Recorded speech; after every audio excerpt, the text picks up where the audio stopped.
Yeah, it happened very, very quickly for us. I mean, we started the band in the spring of '86.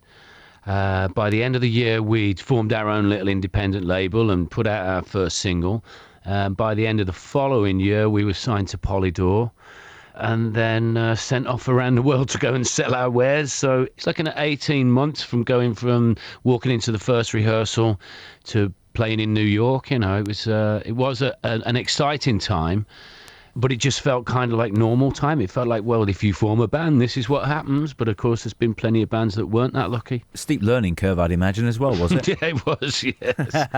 And the lineup in the early days, we'll talk about the return of a key member of the band, but the lineup in the early days was fantastic, wasn't it? And that was part of the success, the chemistry between all of you. I've heard it said by many people, a rock band's only as good as their drummer. And in Martin Gilks, we did have an absolutely remarkable drummer. I don't think I appreciated just how good he was when he was in the band. But if I listen back to, some of those old records now, it's like, good grief. He was a powerhouse, but he was a very original player. And then the last time we played together was 2003, and then sadly he was killed in a motorcycle accident in 2006. But he was remarkable. And then our original bass player, Rob, the bass thing Jones, he's also sadly passed away in '93, I think that was.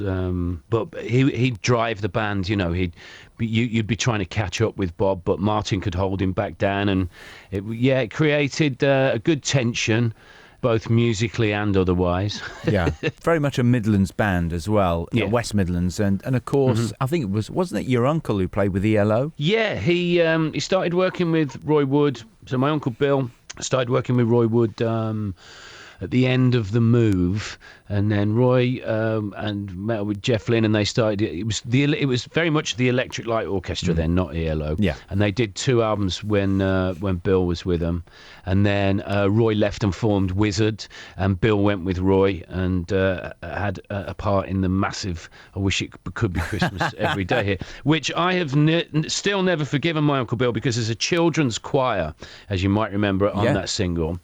And myself and my brother Russ were the perfect age to have been invited to be part of that choir, and they didn't invite us. And it's still, age 53, thankfully my Uncle Bill's still with us. I'm still annoyed at him for it, because that could have been, my first single would have came out when I was 6. Blimey, I bet he gets a nice check every Christmas. It's still played everywhere, isn't it? Yeah, it really is. And it's on every compilation, Christmas compilation that exists, I think, isn't it? Yeah, I think you're absolutely right. And I think by every January I'm sick to death of hearing it. I think everybody is, to be honest.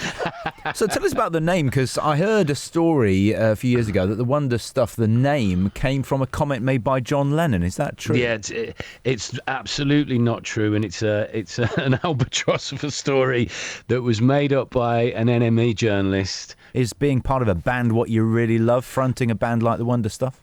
It's the only thing I'm interested in, to be honest. I do enjoy the acoustic records, or the more acoustic-based records that I've made, mainly with Erica Knuckles. Obviously, I enjoy them and I'm very proud of them.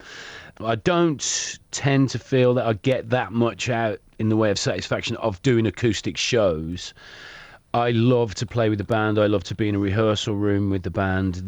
When I was a young teenager and wanted to be in a band, it wasn't really even about the music. It was about belonging to a gang, belonging to a little group of people that were moving forward with a similar idea.